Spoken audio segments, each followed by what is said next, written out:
అందరికీ నమస్కారం అండి. నమస్తే మేడం. ఎలా ఉన్నారు అందరూ? Happy. Okay, thanks for inviting me once again for the session. ఈరోజు చాలా ఇంట్రెస్టింగ్ టాపిక్, అంటే very general topic but interesting topic. ఆరోగ్యము, సమగ్ర దృష్టి, సమగ్ర జీవన శైలి అనుకోండి. మనందరికీ చాలా చాలా రోజులుగా, అంటే నా చిన్నప్పుడు నేను చాలా ఎక్కువగా వింటూ ఉండేవాళ్ళం. ఆరోగ్యమే మహాభాగ్యం, ఆరోగ్యం మహాభాగ్యం అని చెప్పేవాళ్ళు. అంటే అప్పుడప్పుడు వినడానికి నాకు అనిపించేది నిజమే, బాగుంది అనిపించేది, నిజమే అనిపించేది. కానీ ఇప్పుడు నాకు ఈ ప్రొఫెషన్లోకి వచ్చాక ఆ మాటల యొక్క విలువ చాలా బాగా తెలుస్తుంది అనమాట. ఆరోగ్యమే మహాభాగ్యం, అది మాత్రం నిజం. ఎంత సంపద ఉండనివ్వండి, ఎంత అందం ఉండనివ్వండి, ఉండనివ్వండి, ఆరోగ్యం లేకపోతే ఏం లేదు, అంతే కదా. అది నిజంగా నాకు అనుభవపూర్వకంగా ఈ ప్రొఫెషన్లోకి వచ్చాక చాలా బాగా అర్థమైంది అనమాట, అనుభవపూర్వకంగా. సో ఆరోగ్యంగా ఉండడం అంటే ఏంటి అసలు అని మనల్ని మనం క్వశ్చన్ చేసుకుంటే, నాకు మీలో ఎవరి నుంచి అయినా ఒకళ్ళు అసలు మనిషి ఒక ఆరోగ్యంగా ఉన్నాడని మీరు ఎలా చెప్తారు? లేకపోతే ఆరోగ్యానికి డెఫినేషన్ ఏమంటారని చెప్పండి మీరు. ఆరోగ్యం అంటే మీ దృష్టిలో ఆరోగ్యం అంటే ఏంటి? అన్మ్యూట్ చేసుకొని మాట్లాడండి.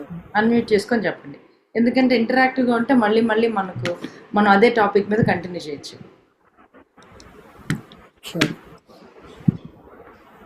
చెప్పండి, చేసుకోండి. నమస్తే మేడం. మానసికంగా శారీరకంగా ఎలాంటి ఇబ్బందులు లేకుండా ఉండటం ఆరోగ్యం అండి. Very good. ఇంకా అండి? నమస్తే మేడం. చెప్పండి మేడం. ఎలాంటి హాస్పిటల్స్ కి వెళ్లకుండా, మందులు వేసుకోకుండా మన పని మనం ఎంత చక్కగా చేసుకుంటున్నా కూడా ఆరోగ్యంగా ఉన్నామనే తెలుస్తుంది మేడం. అంటే మీ దృష్టిలో ఎటువంటి వ్యాధి లేకపోవడం ఆరోగ్యం? మేడం. మీరు ఎంతమంది ఏకీభవిస్తారు ఈ డెఫినేషన్ తోటి? థమ్స్ అప్ చూపించు. అసలు ఎవరు వీడియోలు ఆన్ చేసుకోలేదు. వీడియోస్ ఆన్ చేసుకోండి అందరూ కూడా. ఇంటరాక్షన్ అన్నారు కదా మేడం గారు. అంటే ఇదందరూ మనకి చాలా కామన్ టాపిక్ కదా, మనం కలిసి డిస్కస్ చేసుకోవచ్చు ఈ టాపిక్ని, రైట్? అంటే ఒకళ్ళు చెప్తూ వింటూ పోవడం అనేది ఒక రకం, అంటే తెలియని టాపిక్ అయితే. కానీ మనకి అందరికి తెలిసిందే, ఇప్పుడు మనం ఎంత వింటున్నాం కదా, లైఫ్ స్టైల్ డిసీజెస్, లేకపోతే లైఫ్ స్టైల్ వల్ల వచ్చే డిసీజెస్, ఇవన్నీ అంటే అందరికి తెలిసినవే కదా. కాబట్టి ఇంటరాక్టివ్గా మాట్లాడుకుందాం. సరే, ఒక ఆయన చెప్పారు శారీరకంగా మానసికంగా ఉన్న, అది కరెక్టే. దాన్ని ఎట్లనో మనం కొంచెం ఆలోచించి మాట్లాడుకుందాం. ఆవిడ చెప్పారు డిసీజ్ లేకపోవడం అనేది, ఓకే. కానీ దీన్ని ఇంకో రకంగా ఎలాగైనా డిఫైన్ చేయొచ్చా? చెప్పండి మేడం. మంచి ఆలోచనలతో ఎప్పుడు ఆనందంగా ఉండటం, ఏది సమస్య అనుకోకూడదు. ఎస్ వీ కెన్ సాల్వ్, సమస్యకు ఒక సమాధానం ఉంటుంది అనుకుని ఎప్పుడు ఆనందంగా ముందుకెళ్ళటం, ప్లస్ మంచి ఆలోచనలతో ఉండటం కూడా ఆరోగ్యం అనుకుంటున్నాం. Very good. అంటే అదేంటి మెంటల్గా, అది మెంటల్. ఆవిడ చెప్పింది ఏంటి? డిసీజ్ లేకపోవడం ఫిజికల్ హెల్త్. ఇంకొక ఆయన ఏం చెప్పారు? రెండిటికి మధ్య సమన్వయం చెప్పారు. Very good. ఇంకా అన్నిటిని పాజిటివ్ గా తీసుకోవాలి మేడం. ఏంటండి? ఏదొచ్చినా పాజిటివ్ గా తీసుకోవాలి, నెగటివ్ తీసుకోకుండా పాజిటివ్ గా. మనకే వచ్చింది ఏంటి, వాళ్ళకి రాలేదు అట్లా అనుకోకుండా, ఏదో వచ్చింది అది అయిపోతుంది అంతే అనుకోవాలి అంతే. అంటే ఏంటి, మనం ప్రతిదాన్ని యాక్సెప్ట్ చేయాలి. అవును, యాక్సెప్ట్ చేయగలిగిన స్థితి చాలా గొప్ప స్థితి నిజంగానే.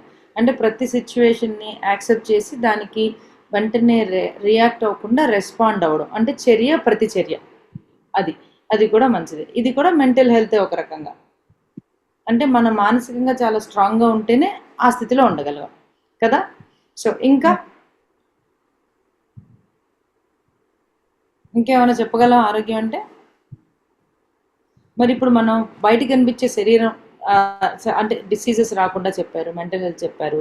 తర్వాత మనకి లోపల ఇంకా కొన్ని ఉన్నాయి కదా, ఆర్గాన్స్, అవయవాలన్నీ కూడా హెల్తీగా ఉండాలి కదా. సో అంటే ఆరోగ్యం అంటే ఏంటంటే వీటన్నిటిలో కూడా, మనం మాట్లాడుకునే వీటన్నిటిలో కూడా ఒక సమతుల్య స్థితి ఉండాలన్నమాట. అంటే బ్యాలెన్స్ ఉండాలి వీటన్నిటి మధ్య. దేని మధ్య? శారీరకంగా, మానసికంగా, అంటే ఫిజికల్గా, ఫిజియలాజికల్గా, మెంటల్గా, ఎమోషనల్గా, స్పిరిచువల్గా, వీటి అన్నిటి రకాలుగాన సమతుల్యత ఉంటే బాడీలో, దాన్ని ఆరోగ్యం అంటాం. వీటన్నిటి రకాల బ్యాలెన్స్ ఉంటే మనకు ఏదైనా డిసీజ్ వచ్చేదానికి ఛాన్స్ ఉండదు, రైట్? అంతే కదా. ఇప్పుడు మనకు ఏం చేస్తామంటే, ఇప్పుడు మనకు ఏది వ్యాధి సడన్గా రాదు. అంటే ఈరోజు మనం చాలాసార్లు అనుకుంటాం, అదేంటోనండి నాకు చాలా సడన్గా వచ్చింది, ఇప్పటివరకు బాగున్నాను, నిన్నటి వరకు బాగున్నాను అని అంటాం కదా. నిజంగా అలా సడన్గా ఏదైనా అవుతుందా శరీరంలో? మనకి తెలియదు అది. అంటే చాలా సంవత్సరాల నుంచి ఏదో జరుగుతుంటుంది మన లోపల. మనకి అది బయటపడేదానికి శరీరం ఏం చేస్తుంది, మాక్సిమం పోరాడుతుంది అనమాట. దాన్ని పోరాడి మన ఓన్లీ ఆరోగ్యాన్ని సింటమ్స్ వస్తాయి కదా మేడం. అదే ఆరోగ్య వాటన్నిటి మీద పోరాడి, అంటే సిమ్టమ్స్ తెలుస్తూ ఉంటాయి మనకి, కానీ అందరూ గుర్తించలేరు సిమ్టమ్స్. శరీరం ఏం చేస్తుందంటే లోపల జరిగే అన్ని రకాల రియాక్షన్స్కి పోరాడి మనల్ని శారీరకంగా స్థిరంగా ఉంచడానికి చాలా ప్రయత్నిస్తుంది పాపం శరీరం. ఎందుకంటే భగవంతుడి శరీరాన్ని ఎలా అరేంజ్ చేశారంటే ఒక్కొక్కటి వాటి అంటే అవి ఇంటర్నల్గా ఒకదాని మీద డిపెండ్ అయి పనిచేస్తాయి అనమాట. అంటే ఇప్పుడు శ్వాస మీరు తీసుకోవాలంటే మనం అయితే తీసుకోకుండా ఎప్పుడో మర్చిపోయి ఉండేవాళ్ళం. భగవంతుడి దేవల దానంతా జరిగిపోతుంది కూడా సరిపోయింది. గుండె కట్టుకోవడం, శ్వాస తీసుకోవడం, మనకు తిరగడం, అవన్నీ వాటంతా అవుతున్నాయి కాబట్టి అవుతున్నాయి. అదే మీరు ఎక్సర్సైజ్ చేయండి అని చెప్పినట్టు, మీరు గాలి పీల్చండి అని చెప్తే మనం అది కూడా వదిలేసి ఉండేవాళ్ళం ఇప్పుడు, రైట్? అంతే కదా. సో ఇవన్నీ మన ఇన్వాలంటరీ యాక్షన్స్ అనమాట. మన ఇదేమి లేకుండానే, మన ప్రయత్నం లేకుండానే వాటంతట అవి జరిగిపోయేలాగా ఈ సిస్టమ్ అమర్చబడింది. ఎంత అద్భుతమైన మెషిన్ అంటే ఈ శరీరం. ఈ సిస్టంలో ఏ కొంచెం తేడా వచ్చినా మనం లక్షలు ఖర్చు పెట్టాలి. కిడ్నీ అది చేయాల్సిన పని అది చేయలేదు అనుకోండి, అదేం పని చేయాలి, ఫిల్టర్ చేయాలి. ఫిల్టర్ చేసేసి వేస్ట్ని బయటికి పంపించాలి, ఇంకా రకరకాల పనులు చేయాలి. ఒకవేళ అది ఏమైనా అయిందనుకోండి, ఆ పని మనం చేయించాలంటే రోజుకి ఎంత ఖర్చు అవుతుంది అసలు? మన ఆ జీవనం తను బతకడానికి ఎంత ప్రయాస, ఎంత ఖర్చు. కిడ్నీ అదే సరిగా హార్ట్ పని చేయలేదు అనుకోండి, మళ్ళీ దానికి కూడా బయట నుంచి పేస్ మేకర్స్ అనో, లేకపోతే ఏదో యాంజియోప్లాస్టీ అనో, లేకపోతే ఆ పూడికలు బ్లాక్స్ తీసేయడం కానీ, అంటే ఏది లోపల సరిగా అవయవాలు వాటి పనులు అవి సరిగా చేయలేదనుకోండి, ఏమవుతుంది, మనం ఆర్టిఫిషియల్ సపోర్ట్ ఇవ్వడం అంటే చాలా కష్టం. అసలు ఎంత అద్భుతమైన ఈ శరీరాన్ని మనం మిస్యూజ్ చేయకూడదు, ఇంకా దీన్ని మనం అవమానపరచకూడదు ఏం చేయకుండా. ఇంత అదృష్టంగా మానవ జీవితం అంటేనే ఎన్నో జన్మల పుణ్యం చేసుకుంటే వచ్చిన శరీరం ఇది. ఈ శరీరం మనం అబ్యూజ్ చేయకూడదు. మనం అబ్యూజ్ చేయడం అంటే ఇదివరకు రోజుల్లో పనులు చేయడం వల్ల అన్ని ఆర్గాన్స్, అన్ని జాయింట్లు అన్ని హెల్తీగా ఉండేవి. కానీ ఈ రోజుల్లో అట్లాంటి అవకాశం చాలా తక్కువ అయిపోయింది. ఎందుకంటే మనం తినే తిండి, పీల్చే గాలి, తాగే నీరు ప్రతిదీ కలుషితమే. కాబట్టి మన శరీరాన్ని మనం ఆరోగ్యంగా ఉంచుకోవాల్సిందే. కాబట్టి ఫస్ట్ మనం చూడగానే మనకు కనిపించేది ఏంటి, మీకు అందరికి తెలుసు, మెడిటేషన్ చేసేవాళ్ళు 5 కోశాలు ఉంటాయి కదా. ఇదేంటిది, అన్నమయ కోసం, ఫుడ్ ద్వారా తయారైన బాడీ. ఓకే, మీకు కనిపించే ఈ ఫిజికల్ బాడీ హెల్తీగా ఉండాలంటే మీకు ఏం కావాలి? ఫస్ట్ ఈ శరీరం కూర్చోవాలి, నిలబడాలి, నడవాలి. ఏం కావాలి? స్ట్రెంగ్త్ కావాలి. బలం లేదనుకోండి కూర్చోగలమా? కూర్చోలేం కదా. తర్వాత ఏం కావాలి? స్ట్రెంగ్త్ ఉంటేనే మనం ఏ పనైనా చేయగలం. ఓకే, ఆ స్ట్రెంగ్త్ ఏ లెవెల్లో ఉంది, తక్కువ ఉందా, కొంతమందికి ఎక్కువ ఉందా, లేకపోతే దీన్ని మనం పెంచుకోవచ్చా, ఇవన్నీ తర్వాత సంగతి. ముఖ్యంగా కావాల్సినంత స్ట్రెంగ్త్ ఉండాలి. తర్వాత మనం ఏదన్నా కింద పడిపోయింది అనుకోండి, ఈ రోజులో ఎవరిని వంగితే చాలామంది నడుము పట్టేస్తుంది. అప్పుడప్పుడు పడుతుంది, నడుము పట్టదు కదా. లోపల ఏదో మనం కూర్చునే, నించునే పొజిషన్స్లో తేడాల వల్ల వచ్చిన ఆ పోస్చరల్ ఇంబ్యాలెన్సెస్ వల్ల ఏదో ప్రాబ్లమ్స్ వస్తున్నాయి. ఇలా వంగి తీసుకోవాలనుకోండి, పక్కన పట్టేయడం, ముందు మన కాళ్ళు మనకే వంగపోవడం, అంటే ఏం లేదు, మనలో ఫ్లెక్సిబిలిటీ మిస్ అవుతున్నాం. సో బలం ఉండాలి, ఫ్లెక్సిబిలిటీ ఉండాలి. బలము, ఫ్లెక్సిబిలిటీ ఇదన్నీ ఉన్న తర్వాత ఇంటర్నల్ ఆర్గన్స్, అంటే లోపల ఉండే ఆర్గన్స్ మధ్య సమన్వయం కూడా ఉండాలి. ఇవన్నీ బాగుంటేనే మీకు కనిపించే ఈ ఫిజికల్ బాడీ ఆరోగ్యంగా ఉంటుంది. అవును, ఇవన్నీ దేని ద్వారా మనం అచీవ్ చేయొచ్చు అంటే మూమెంట్ ఉండాలి బాడీకి, చలనం ఉంటేనే ఏదైనా. చలనం లేకపోతే మనం దేనైనా పట్టించుకోం కదా. అట్లాగే ఈ బాడీలో చలనం, మూమెంట్ ఉండాలి. ఆ మూమెంట్ దేని ద్వారా తీసుకోవచ్చు? మీరు వ్యాయామం చేయొచ్చు, నడవచ్చు, యోగా చేయొచ్చు, ఏదో ఒక ఎక్సర్సైజ్ చేసి కీప్ మూవింగ్ యువర్ బాడీ, అంటే అన్ని జాయింట్స్ మొబిలైజ్ చేయడం వల్ల మీరు అంతా కూడా మంచిగా ఉంచుకోవచ్చు అనమాట. సో తర్వాత స్ట్రెంగ్త్, ఫ్లెక్సిబిలిటీ, మీకు సామర్థ్యం, అంటే ఎంత పని అయినా తట్టుకొని చేసేగల సామర్థ్యం ఉండాలి. సో ఇవన్నీ ఫిజికల్ బాడీలోకి వస్తాయి, మనకి చూసేదానికి కనిపిస్తాయి అన్నమాట. మనం చూడడానికి చాలా బాగున్నాము అంటే శరీరకంగా బాగుంటాం, మనసు బాగుండకపోతే అది ఆరోగ్యం అవ్వదు కదా మళ్ళీ. సో మెంటల్ స్ట్రెంగ్త్ కూడా ఇంపార్టెంట్. తర్వాత మనం దీన్ని ఇంకా ఫిజియలాజికల్గా ఇంటర్నల్ ఆర్గన్స్ కింద తీసుకున్నాం అనుకోండి. ఇంటర్నల్ ఆర్గన్స్ బాగుండాలి అంటే లోపల ఉన్న అవయవాలు బాగున్నాయి లేదా మనకు తెలియదు కదా, కానీ అవి బాగుండేట్టు చేసుకోగలం మనం మాత్రం, అది మాత్రం మన చేతుల్లోనే ఉంది. ఇంటర్నల్ ఆర్గన్స్ బాగుండాలంటే ఫస్ట్ ఏం బాగుండాలంటే రక్త ప్రసరణ. నేను లాస్ట్ టైం తీసుకుంది బ్లడ్ ప్రెషర్ కదా.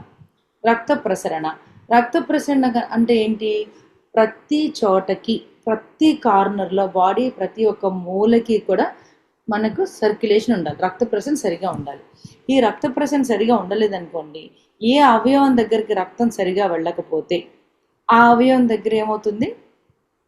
అవయవం యొక్క పనితీరు మారిపోతుంది. అంతేనా? అంటే ఏంటి ఇంపార్టెంట్? సర్క్యులేషన్ చాలా ఇంపార్టెంట్. తర్వాత సర్క్యులేషన్ ఎవరు తీసుకుని వెళ్తారు? రక్తం ఎట్లా లోపలికి మూవ్ అవుతుంటుంది? ఏ రకంగా మూవ్ అవుతుంటుంది లోపలికి? అన్ని పైప్స్లో వీటిల్లో మనం పోయినసారి సెషన్లో చెప్పుకున్నాను కదా. ఈ రక్తం ఏం చేస్తుంది? మనకి కార్బన్ డైఆక్సైడ్ ఆక్సిజన్ ఎక్స్చేంజ్ ఉపయోగపడుతుంది. అవునా? ఆక్సిజన్ క్యారీ చేసేది ఎవరని చెప్పాం? మన బ్రెత్ని తీసుకెళ్లేది రక్తమే కదా. సో ఈ గ్యాసెస్ ఎక్స్చేంజ్ మధ్య రేషియోస్, అంటే బాడీలోకి ఇంత ఆక్సిజన్ తీసుకుంటే అంత కార్బన్ డైఆక్సైడ్ బయటకు వదిలేయాలి, ఈ రెండింటి మధ్య నిష్పత్తి కూడా చాలా అవసరం. అంటే గ్యాసెస్ ఎక్స్చేంజ్ మధ్య రేషియోస్ మంచిగా మెయింటైన్ అవడం కూడా చాలా ముఖ్యం. ఇదంతా నేనేం చెప్తున్నా ఇంటర్నల్ ఆర్గన్స్ కింద. తర్వాత డైజెషన్, మనం తిన్న ఆహారం సరిగ్గా అరిగిందా లేదా.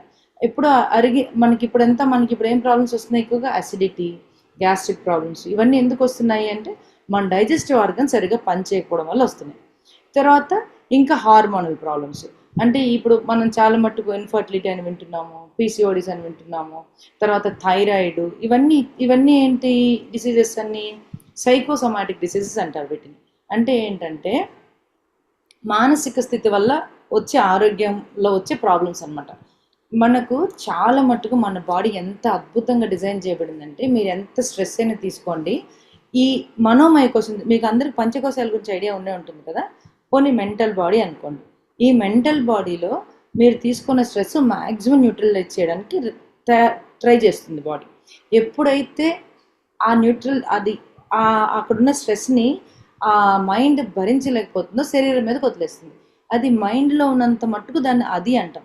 శరీరం మీదకి ఎప్పుడైతే వచ్చిందో దాన్ని వ్యాధి అంటాం. అంటే మైండ్లో ఉండేది శరీరం మీదకి రావడానికి గ్యాప్ ఉంది కదా, క్లియర్ గ్యాప్ ఉంది కదా. మైండ్ ఏం చేస్తుంది? మీరు తీసుకునే ఒత్తిడి అంతటిని అబ్జర్వ్ చేసుకొని మ్యాక్సిమం దాన్ని న్యూట్రలైజ్ చేసి మీ ఆర్గాన్స్ అన్నీ బాగా పనిచేసేలాగా దాని పని చాలా ప్రయత్నిస్తుంది.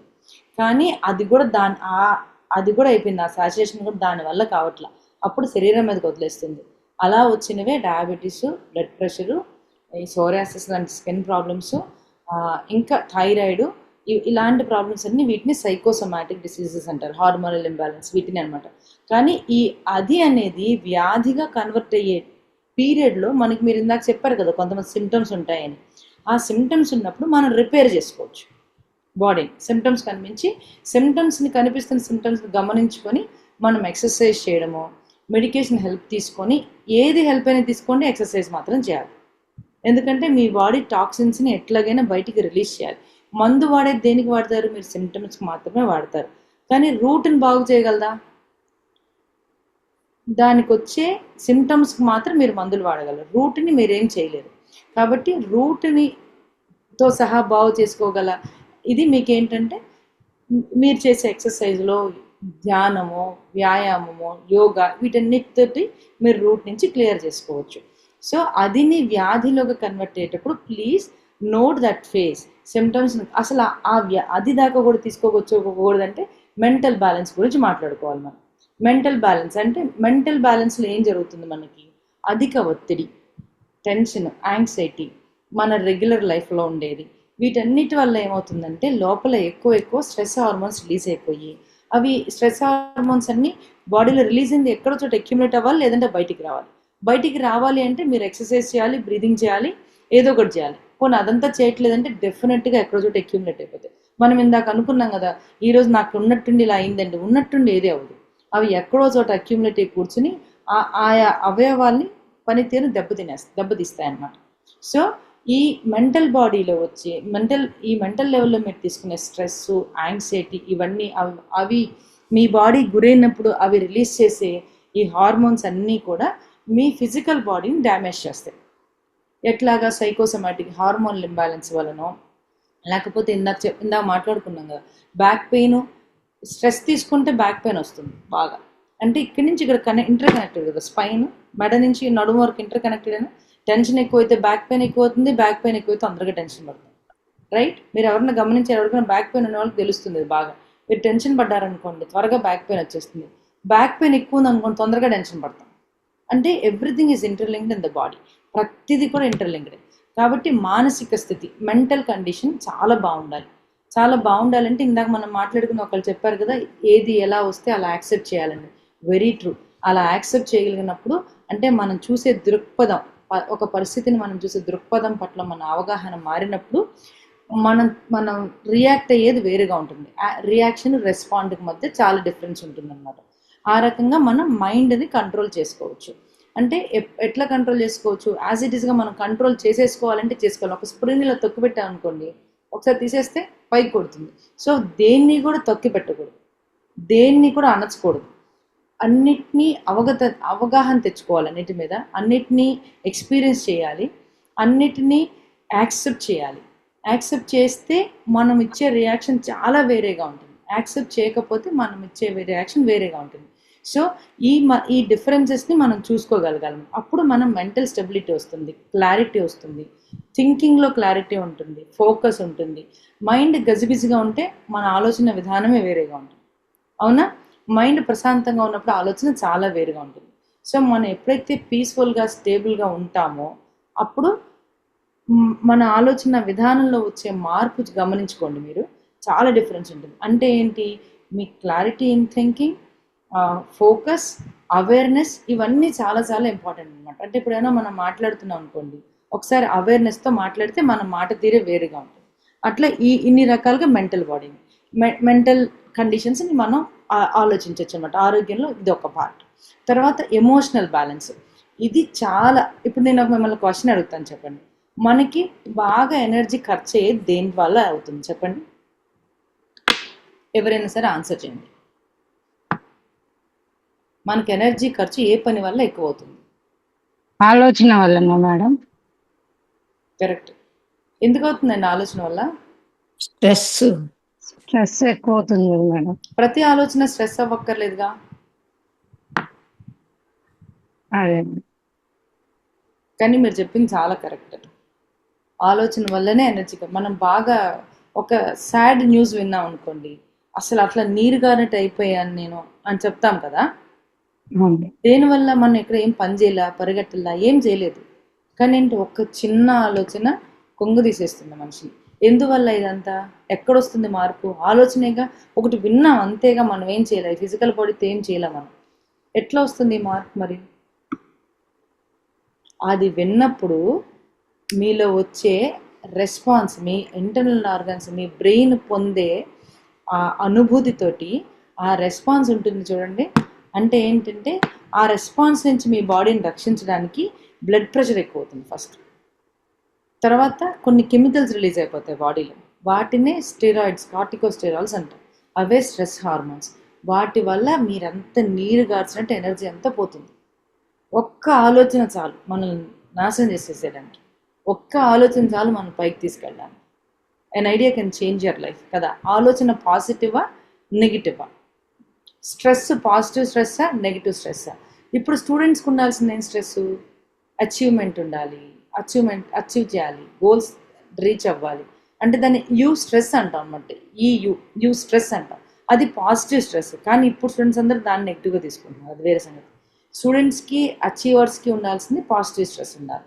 కానీ అది ఏమవుతుంది, మళ్ళీ ఆ స్ట్రెస్ కనుక నెగిటివ్లోకి వెళ్ళి అనుకోండి, దాన్ని ఏమంటాం డీస్ట్రెస్ అంటాం అన్నమాట. అది మీలో ఏం చేస్తుంది? అనారోగ్యాన్ని తీసుకొస్తుంది, డిసీజ్ని తీసుకొని వస్తుంది. అందుకని స్ట్రెస్లో కూడా 2 రకాలు ఉంటాయి. పాజిటివ్ స్ట్రెస్ ఉంటుంది, నెగిటివ్ స్ట్రెస్ ఉంటుంది. ఇప్పుడు మనం సపోజ్ నాకు ఈ సెషన్ ఉందని నాకు మధ్యాహ్నం వరకు తెలీదు, ఇప్పటి వరకు కూడా నాకు ప్రిపేర్ అవ్వడం కుదరలేదు అనుకోండి, అది పాజిటివ్ స్ట్రెస్. నేను చెప్పాలి సెషను, కానీ ప్రిపేర్ అవ్వాలి, టైం లేదు, but it is a positive stress. నేను ఎట్లా చెప్తా అనుకుని నా వల్ల కాదు, నేను వదిలేస్తే అది నెగిటివ్ స్ట్రెస్. సో స్ట్రెస్ని 2 రకాలుగా తీసుకోవచ్చు మనం. దాన్ని అచీవ్మెంట్స్కి వాడచ్చు, గోల్స్ రీచ్ అవ్వడానికి వాడచ్చు, మనల్ని దిగజార్చుకోవడానికి కూడా వాడచ్చు స్ట్రెస్ని. ఓకే, దీన్ని ఏమంటాం అంటే ఎమోషనల్ హెల్త్ అంటాం అన్నమాట. తర్వాత ఇప్పుడు మనం ఫిజికల్ హెల్త్ చూసాము, అంటే మనకు పైకి కనిపించే బాడీలో లోపల ఇంటర్నల్ ఆర్గన్స్ హెల్త్ గురించి మాట్లాడుకున్నాం, అది ఫిజియలాజికల్ అంటాము. తర్వాత మెంటల్ హెల్త్ గురించి మాట్లాడుకున్నాం. ఓకే, అంటే mind control, clarity, focus, awareness. తర్వాత ఇమోషన్స్, కంట్రోలింగ్ ఎమోషన్స్. 4 రకాల అవేర్నెస్లు ఉంటాయండి. మీరు ఎప్పుడు విన్నారేమో తెలియదు, ఒకసారి వింటే రిలేట్ చేసుకోండి. నేను చాలా ఒక 12-13 ఏళ్ళ క్రితం ఒక పుస్తకంలో చదివాను. అవేర్నెస్ ఆఫ్ యువర్ బాడీ అంటే మీ శరీరంతో మీరు ఏం చేస్తున్నారో ఎరుకతో చేయండి. అంటే ఇఫ్ యు ఆర్ వాకింగ్, మీరు నడుస్తున్నారు అనుకోండి, ఐఎమ్ వాకింగ్ అనుకుని నడవండి, అప్పుడు మీరు చాలా బాగా జాగ్రత్తగా నడుస్తారు. Emotion of awareness of your thoughts, మీ ఆలోచనని మీద ఎరుకుతో ఆలోచించండి, ఆ ఆలోచన విధానం వేరేగా ఉంటుంది. So awareness of body, awareness of thought, awareness of emotion, awareness of awareness. 4 రకాల అవేర్నెస్ ఉంటాయి. అవేర్నెస్ ఆఫ్ ఎమోషన్ అంటే మీలో వచ్చే ఎమోషన్ని కూడా చూస్తూ ఉండండి, ఒక్క క్షణం ఆగండి, ఇట్లా ఆగితే మనం చూడడం మొదలు పెడతాం, లేకపోతే రియాక్ట్ అవుతాం. సో ఈ 4 రకాల అవేర్నెస్ ఉంటాయి. Awareness of body, awareness of mind అన్న emotion, awareness of mind, awareness of thought, awareness of awareness. ఈ 4 రకాల అవేర్నెస్లు మీకు మైండ్ కంట్రోల్కి బాగా ఉపయోగపడతాయి. సో ఇది అయిపోయింది. ఇంకా ఫిజికల్, ఫిజియలాజికల్, మెంటల్, ఎమోషనల్ అయింది. 5వది ఏంటంటే స్పిరిచువల్. స్పిరిచువల్ అంటే మీరందరూ ఏమనుకుంటున్నారో ఒకసారి చెప్పండి. స్పిరిచువల్ బ్యాలెన్స్ అంటే ఏంటి మీ దృష్టిలో?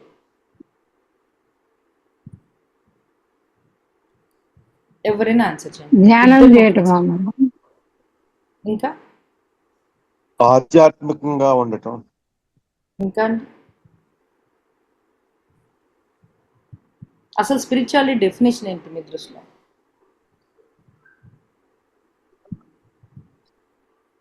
ఇవన్నీ మనకి ఎవరో చెప్తారు, ధ్యానం చేస్తే అది స్పిరిచువాలిటీ, ఆధ్యాత్మికంగా ఉన్న స్పిరిచువాలిటీ అండి. మీ అనుభవం చెప్పండి, స్పిరిచువాలిటీ అంటే సెల్ఫ్ ని బాడీని సపరేట్ గా చేసి చూడడం. ఇంకా అండి, ఇంకా కొంచెం క్లియర్ గా చెప్పండి. మనము నేను అనే దాన్ని సపరేట్ చేసి బాడీని వేరుగా, ఆత్మని వేరుగా చూడగలమా నిజంగా మనం అట్లా? అది సాధన ద్వారా సాధ్యపడుద్ది అంటారు, కానీ చాలా కష్టంతో కూడుకున్న అంటే అది నాలెడ్జ్ కదా, మీ ఎక్స్పీరియన్స్ కాదు. నాలెడ్జ్ వేరు, విజ్డమ్ వేరు, రైట్? నాలెడ్జ్ అంటే వి గెయిన్ ఫ్రమ్ సంబడి ఆర్ ఒక బుక్ నుంచో, ఒక స్పీచ్ నుంచో, బయట నుంచి మనం తీసుకొచ్చుకుంటాం నాలెడ్జ్ అనేది. విజ్డమ్ అంటే ఏంటి? మనలో మనకే తెలుస్తుంది, అంటే విఘ్నత. విజ్డమ్ వేరు, నాలెడ్జ్ వేరు, రైట్? అది తెలుసు, అదే అందరు క్లియర్ కదా. విజ్డమ్ అంటే జ్ఞానం, నాలెడ్జ్ అంటే నాలెడ్జ్, దాన్ని ఏమంటారు ఇంక తెలుగులో నాకు తెలియదు. నాలెడ్జ్ అంటే మనం బయటని తెచ్చుకుంటాం, జ్ఞానం అంటే మనలో మనకు వచ్చేది. అంటే మనలో మనకి ఎప్పుడు, మనకు ఒక ఎక్స్పీరియన్షియల్గా మనకు ఎప్పుడు తెలుస్తుంది? మనలో మనం అంతర్ముఖం అయినప్పుడు. అది ఎప్పుడు పాసిబుల్ అవుతుంది? When you are silent internal, అంటే ఇంటర్నల్ సైలెన్స్ ఉన్నప్పుడు. ఇది ఎప్పుడు జరుగుతుంది? అసలు స్పిరిచువాలిటీ అంటే నీతో నువ్వు ఉండడమే స్పిరిచువాలిటీ, కరెక్ట్?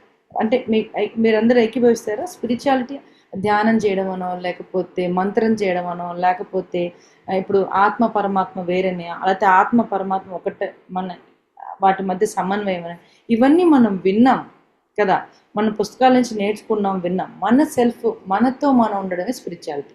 దీన్ని స్పిరిచువల్గా ఉండడం అంటే వైరాగ్యం కాదు. వైరాగ్యం అంటే ఏంటి అసలు? ఎవరైనా డెఫినేషన్ చెప్పండి వైరాగ్యానికి. ఎవరైనా సరే డెఫినేషన్ చెప్పండి, మీకు అర్థమైంది, లేకపోతే మీకు తెలిసింది.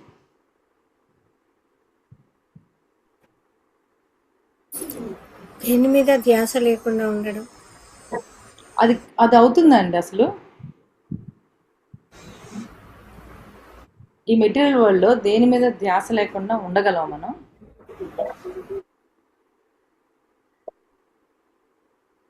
ఇంకా అండి, కోరికలు లేకుండా ఉండటం మేడం. అది పాసిబులా? ఇది కోరిక తీరిపోయినాక ఇంకో కోరిక వస్తుంది, అది తీరిపోతే ఇదొక్కటి, దేవుడు ఇదొక్కటి అయిపోతే బాగుంది అనుకోండి, ఇంకోటి వస్తుంది. సో అన్ఎండింగ్ గా ఉంటాయి. పాజిటివ్ నెగిటివ్ అన్నిటిని అంగీకరించడమే వైరాగ్యం మేడం. అంగీకరిస్తామండి మనం. దేన్నైనా అంగీకరిస్తున్నప్పుడే అలా ఉన్న స్టేజ్నే వైరాగ్యం అంటారు. ఓకే, ఇంకా నిత్య కోరికలు తగ్గించుకోవాలి మేడం. అంటే తగ్గించుకునే ప్రయత్నం చేస్తున్నాం కదా అక్కడ మనం. ఇందాక అనుకున్నాం కదా, దేనైనా స్ఫురింగం తొక్కాం అనుకోండి ఇలా కొడుతున్న తర్వాత అవును. కదా, అంటే దేన్ని కూడా బలవంతంగా సప్రెస్ చేయకూడదు. కరెక్ట్. సో వైరాగ్యం అంటే సార్ అన్మ్యూట్ చేస్తున్నారు, చెప్పండి సార్.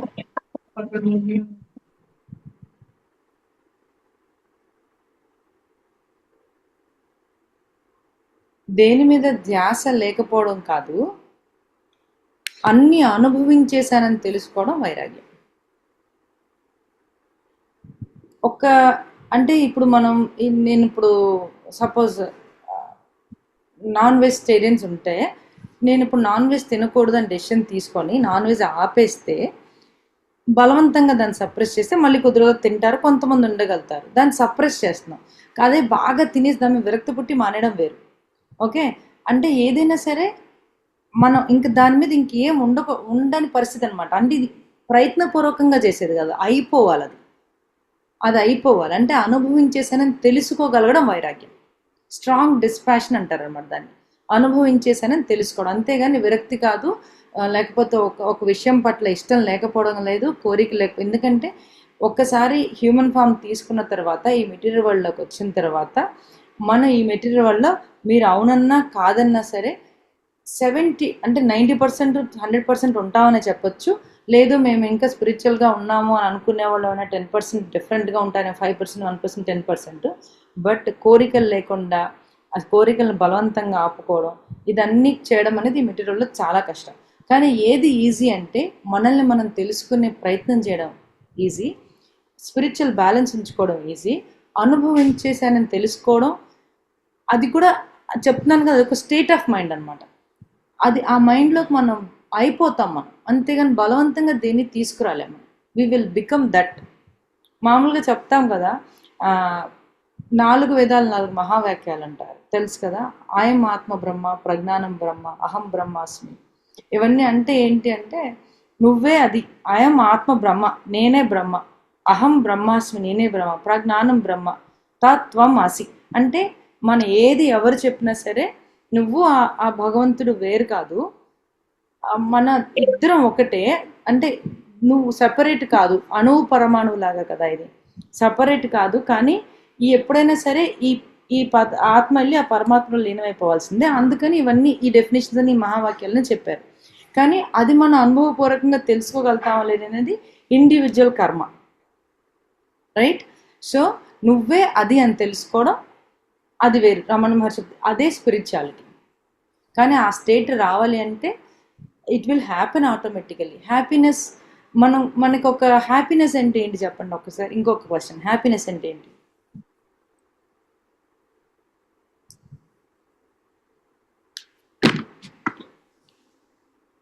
మనకు అందరం చాలాసార్లు అనుకుంటాం కదా, నేను చాలా హ్యాపీగా ఉన్నాను. మరి ఎందుకని చెప్పలేకపోతున్నారు? Are you not happy?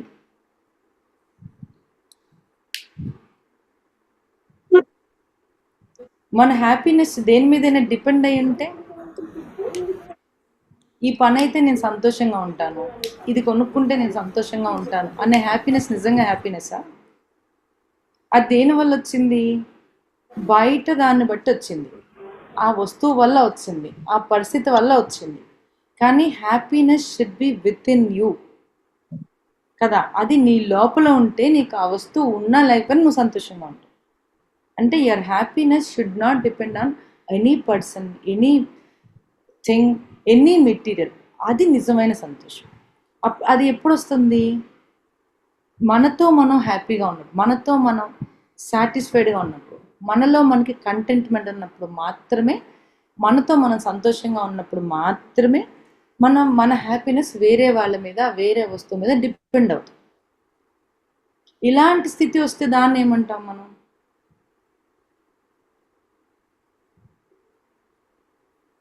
ఏమన్నా ఆనందం స్థితి. మనం అందరం ప్రయత్నించే దేనికోసం?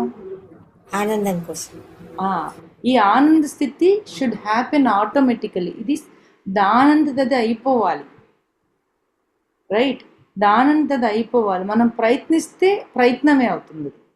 ఈ స్థితికి మనం రావాలి అంటే రకరకాల మార్గాలు ఉన్నాయి మళ్ళీ, అంతే కదా. నేను అంటే యోగా మార్గంలోకి వచ్చాను కాబట్టి నేను యోగా త్రూ చెప్తాను. కానీ ఎన్ని ఆత్మలు ఉన్నాయి అన్ని మార్గాలు ఉన్నాయి. ఏ రకంగా ఎవరైనా చేరొచ్చు. మన పూర్వజన్మ కర్మ ఫలితం ప్రకారం మనం ఒక్కొక్కళ్ళు ఒక్కొక్క స్టేజ్లో ఒక్కొక్క స్థితికి వెళ్తాం. కానీ కంటెంట్మెంట్ అనేది లైఫ్లో అంటే తెలుగులో ఏమంటారు, సంతృప్తి. లైఫ్లో మనం ఎంత చేసినా ఇప్పుడు ఈ జనరేషన్లో బాగా ల్యాకింగ్ ఏంటంటే అదే. ఇప్పుడు ఒక పిల్లలకి మన చిన్నప్పుడు ఒక బొమ్మ కొనిస్తే మన జీవితాలు అంటే కొన్ని సంవత్సరాలు హ్యాపీగా ఉండేవాళ్ళు, మన ఆ బొమ్మ మన సొంతం అయిందని. అదే ఇప్పుడు పిల్లలకు ఒక బొమ్మ కొనిస్తే ఒక 5 నిమిషాలు కూడా దాంతో ఉండరు. వాళ్ళకి మళ్ళీ వేరే ఏదో ఎప్పుడు నెక్స్ట్ ఏంటి అని చూస్తారంటే వాళ్ళకి అల్ప సంతోషం లేదు, కంటెంట్మెంట్ లేదు. నేను ప్రెగ్నెన్సీ క్లాసెస్ చెప్పినప్పుడు అనుకోండి వాళ్ళకి అదే ఎప్పుడు చూసినా సరే ఎఫర్మేషన్ చెప్పేది అనమాట. పుట్టే పిల్లలు కంటెంట్మెంట్తో ఉండాలి, ఎమోషనల్ కోఎషెంట్ బాగుండాలి, స్పిరిచువల్ కోఎషెంట్ బాగుండాలి. ఏంటి ఐక్యూ ఎలాగ ఉంటుంది, దాంతో ఈక్యూ ఉండాలి, ఎస్క్యూ ఉండాలి అని చెప్పి బాగా అలా ట్రైన్ చేసేదాన్ని అనమాట. ఎందుకంటే అది చాలా ల్యాకింగ్ ఇప్పుడు పిల్లలు. అది లేకపోవడమే ఈ స్ట్రెస్ కదా. ఎంత సాధించినా సంతృప్తి లేదు, అందువల్ల స్ట్రెస్. ఆ స్ట్రెస్ వల్ల మెంటల్ హెల్త్ దెబ్బతింటుంది, దాని ద్వారా ఫిజికల్ హెల్త్ దెబ్బతింటుంది. తర్వాత న్యూట్రిషన్, ఫుడ్ మనం తిన్నాం బాగా. ఇప్పుడు చాలా అవేర్నెస్ ఉంది ఫుడ్ మీద. ఇది తింటే మంచిది, అది తింటే మంచిది, ప్రోటీన్ డైట్ తీసుకోవాలి, అది తీసుకోవాలి, ఇది తీసుకోవాలి. అక్కడ బ్యాలెన్స్ ఫుడ్ తీసుకుంటున్నారో లేదు తెలియదు, సంపూర్ణ ఆహారం తీసుకుంటున్నారో లేదు. ఫస్ట్ తిన్నది బాగా అరగాలంటే మన మైండ్ స్థితి బాగుండాలి, మెంటల్ స్థితి బాగుండినప్పుడు మీరు ఏం తిన్నా కూడా వేస్టే బాగున్నప్పుడు. అంతే కదా. ఈ టీవీ చూస్తూ అన్నం తిన్నా అంటే ఆ టీవీలో ఎమోషన్ అంటే ఆ ఎమోషన్తో తింటాం మనం, అంతేగాని లేకపోతే ఏదో వింటూనో చేస్తూనే తిన్నా అక్కడ ఎమోషన్ మనం క్యారీ చేస్తాం. కానీ ఏం తింటున్నాం మనం, అందులో ఏ టేస్ట్ ఉంది, చేతితో తింటామా, ఇందులో కొన్ని కెమికల్స్ అన్నీ మన ఎమినో యాసిడ్స్ అలాంటివన్నీ ఉంటాయి. నోట్లో లాలాజలంలో కార్బోహైడ్రేట్ డైజెస్ట్ చేసే ఎంజైమ్స్ ఉంటాయి. నవ్వులుతున్నప్పుడు సలైవాతో మిక్స్ చేస్తేనే సరైన డైజెషన్ అవుతుంది. ఎక్కడో వింటూ ఫోన్లో మాట్లాడుతూ టీవీ చూస్తూ తింటే అసలు ఆ డైజెస్టివ్ ఎంజైమ్సే ప్రొడ్యూస్ కావు మనలో. ప్రొడ్యూస్ అవ్వనప్పుడు సరిగా డైజెస్ట్ ఎలా అవుతుంది, దాని ద్వారా బలం ఎలా వస్తుంది, మీరు ఏం తిన్నా కూడా బలం రాదు. అండ్ ఇంకొకటి ఏంటంటే మోస్ట్ ఇంపార్టెంట్ థింగ్, ఇప్పుడు ప్రోటీన్స్ అంటున్నారు కదా, జిమ్ చేసేవాళ్ళు అది వేరే సంగతి. ఎవరికైనా ప్రోటీన్ బాడీలో నిజంగా ఒరిజినల్గా ప్రోటీన్ సొంతంగా బాడీ ప్రొడ్యూస్ చేసుకోవాలంటే మజిల్ స్ట్రెచ్ అయితేనే, ఎక్సర్సైజ్ చేస్తేనే ప్రోటీన్ బాడీలో ప్రొడ్యూస్ అవుతుంది, మీరు తిన్న ప్రోటీన్ అబ్జార్బ్ అవుతుంది. మీరు ఎప్పుడైనా బయట మేకలను వాటిని కోసినప్పుడు దానిపైన తెల్ల లేయర్ ఉంటుంది కదా, మన శరీరం మొత్తం అట్లాంటి ఒక లేయర్ ఉంటుంది, ఫేషియా అంటారు అనమాట. దాన్ని స్ట్రెచ్ చేసినప్పుడే మీ బాడీలో ప్రోటీన్స్ ప్రొడ్యూస్ అవుతాయి.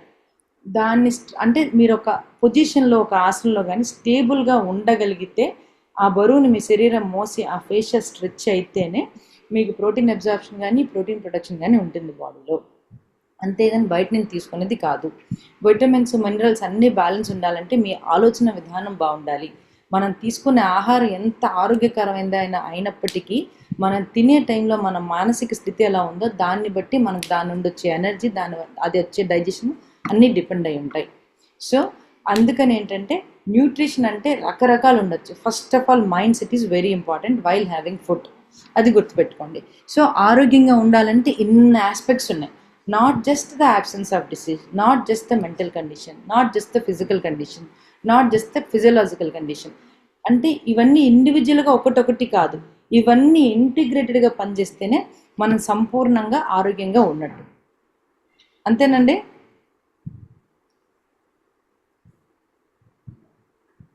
అంతేనా? నేను కరెక్ట్గానే చెప్పానా? మీకు ఏమన్నా తప్పుగా చెప్తే అది చెప్పండి, నేను ఏమైనా తప్పుగా చెప్పాను. ఏం లేదు మేడం. సో ఇప్పటి నుంచి మనకు ఒకటి అనుకుందాం, అన్నం తినేటప్పుడు అన్నమే తిందాం. ఏం పని చేస్తే ఆ పనే చేయండి. ఫస్ట్ మనతో మనం ఉండడం నేర్చుకుందాం. ఏ పని చేస్తే ఆ పనే చేయండి. ఒక పని చేస్తే 2-3 పనులు చేస్తామనుకోండి. ముఖ్యంగా తినేటప్పుడు మనకు తిండి వంట పట్టాలి అంటే మనం తినేటప్పుడు పప్పు తింటున్నామా, కూర తింటున్నామా, అన్నంలో నెయ్యి కలుపుకుంటున్నామా, మన చేతులు ఫీల్ అవ్వాలి, మన నోరు ఫీల్ అవ్వాలి, మన శరీరం ఫీల్ అవ్వాలి. అప్పుడే మీ బాడీ అట్లాంటి హార్మోన్స్ రిలీజ్ చేస్తుంది. లేకపోతే దానికి సరిపడా హార్మోన్స్, ఫీలింగే హార్మోన్. ప్రతి ఆలోచన కూడా ఒక కెమికల్ రియాక్షన్, ప్రతిదీ కూడా హార్మోనల్ రియాక్షనే. మీ కళ్ళు చూస్తే ఫస్ట్ ఆహారాన్ని, అసలు ముందు మనం ఎక్కడ చూస్తాం, అక్కడ చూసి ఇక్కడ తింటున్నాం. ముందర మన కళ్ళు చూస్తే, ఆ కళ్ళు చూసి మైండ్కి సిగ్నల్ ఇస్తే నువ్వు ఫలానా తింటున్నావని. ఒక టేస్ట్ గురించి చెప్తే చూడండి, మన నోట్లో సలేవ ఎందుకు ఊరుతుంది, మనం దాన్ని చూడలేదు, ఇంకా అది ఎక్కడో ఉంది. ఆహారం అదంటే మనకి ఇష్టం, మీకు ఇష్టమైన విషయం గురించి ఇప్పుడు తినాలని మీ కోరిక ఎలా పుడుతుంది? అది కూడా ఒక కెమికల్ రియాక్షనే కదా, రైట్?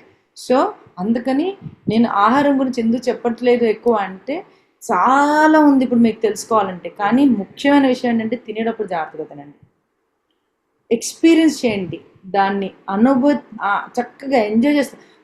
ఒక్క మెతుకు రావడానికి రైతు ఎంత కష్టపడ్డాడో ఆలోచించండి. ఆయన అంత కష్టపడి పండిస్తే మన ఇష్టాల్ని ఎంత ఇష్టం వచ్చినట్టు తినకూడదు కదా, అంటే అజాగ్రత్తగా ఉండకూడదు.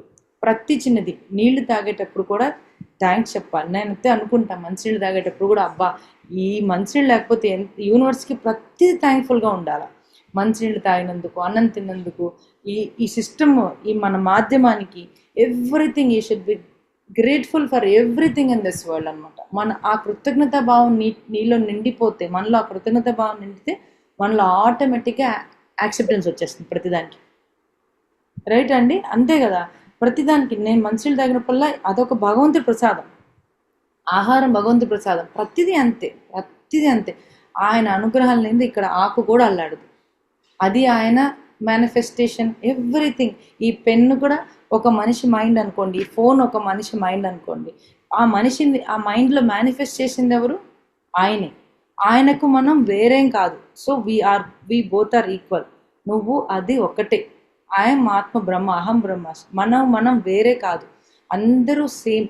నిన్ను నువ్వు బాగా ఇష్టపడితేనే వేరే వాళ్ళని ఇష్టపడతావు. అంటే లవ్ యువర్ సెల్ఫ్ ఫస్ట్.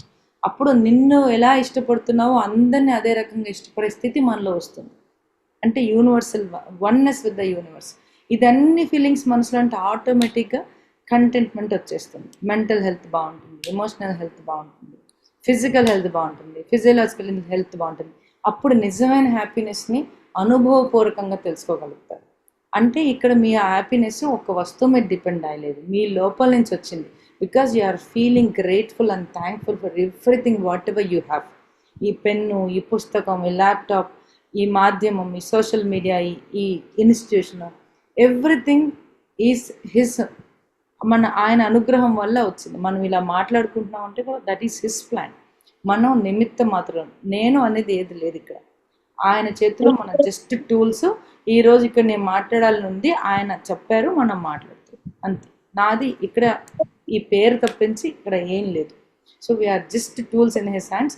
నిష్కామ కర్మ, మన పని మనం 100% చేయాలా వితౌట్ ఎక్స్పెక్టింగ్ ఎనీ రిజల్ట్. అప్పుడు you will always be peaceful and happy. That gives 100% health. Okay అండి, thank you so much for this opportunity.